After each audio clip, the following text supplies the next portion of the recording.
Welcome to episode number 7 of Planet Earth podcast series by Podcast Good. So, today's episode is about rocks and minerals. Quick check. Do you remember the last episode? What did we discuss in it? If you're new, go and watch all the 6 episodes we have covered before this episode. And this is rocks and minerals.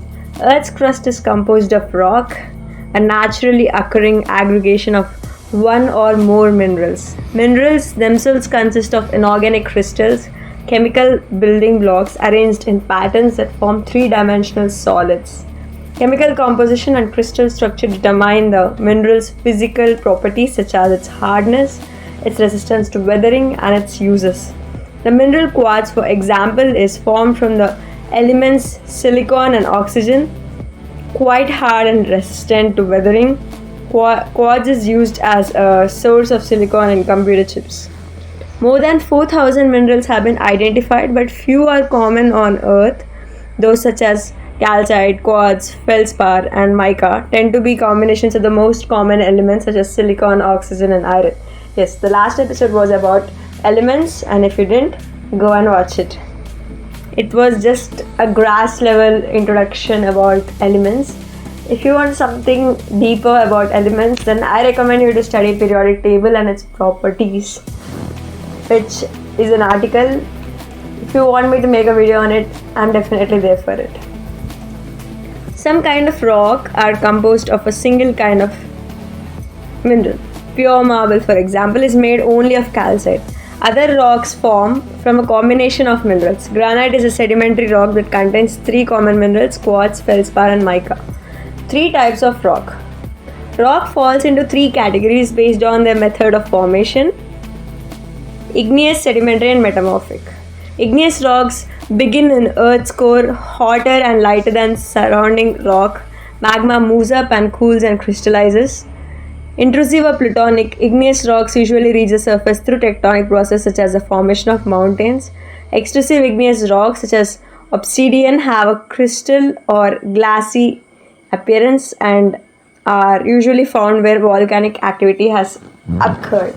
So, before we have studied about volcanoes in our episode number, I think 4, yeah. We studied in the 4th episode about the volcanoes, and if you didn't, yeah, you're right, we should do that. Extrusive igneous rocks such as obsidian have a crystal or glassy appearance and are usually found where volcanic activity has occurred. Sedimentary rocks form when sediments settle in lakes, oceans, and locations such as sand dunes or glacial deposits. The sediments solidify in layers. Clastic rocks such as sandstone forms bits of other rock. Chemical rocks such as limestone form when chemicals in solutions evaporate. Organic rocks such as chalk form from dead plant and animal matter. Now let's talk about the last type of basic rocks, metamorphic rocks. These take form when igneous, sedimentary, and even previously metamorphosed rocks are subjected to heat and pressure deep within the earth. The metamorphosis or change of the state of the material may involve recrystallization of minerals or development of a new compound. Limestone metamorphosis into marble and granite into genesis. Most of the oldest rocks on earth are metamorphic. Now, time for some glossary. Crystal: any solid material in which the component atoms are arranged in a definite pattern and whose surface regularity reflects its internal symmetry. Even I didn't understand what I read, let me read it again.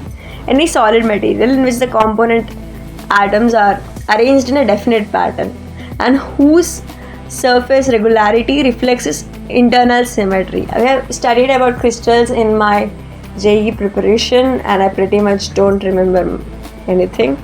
And now, fossil: remnant, impression, or trace of an animal or plant of a past geological age that has been preserved in Earth's crust. If I die, and if it's like 500 years, then I become a fossil. Now, lithification.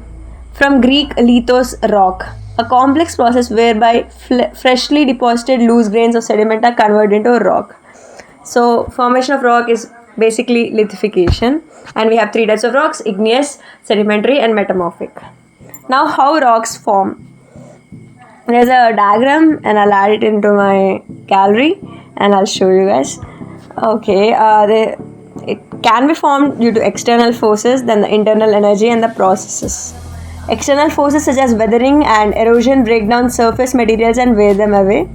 Then internal energy in the form of heat and pressure builds and rebuilds Earth's rock exterior, the processes. And every step in between create an overarching progression known as a rock cycle. You will definitely understand by the picture, not just by reading this thing. And there's no fast fact in this episode, but mineral hardness from soft to hard. First one is talc. Talc is the softest mineral, then the gypsum, then the calcite, then fluorite, apatite, feldspar, quartz, topaz, corundum, and then diamond. Diamond is the hardest mineral. Okay guys, this is for the episode number 7 and rocks and minerals grass level. Our podcast is nothing deep, okay? It's just basics, like you know how type of thing which you must know to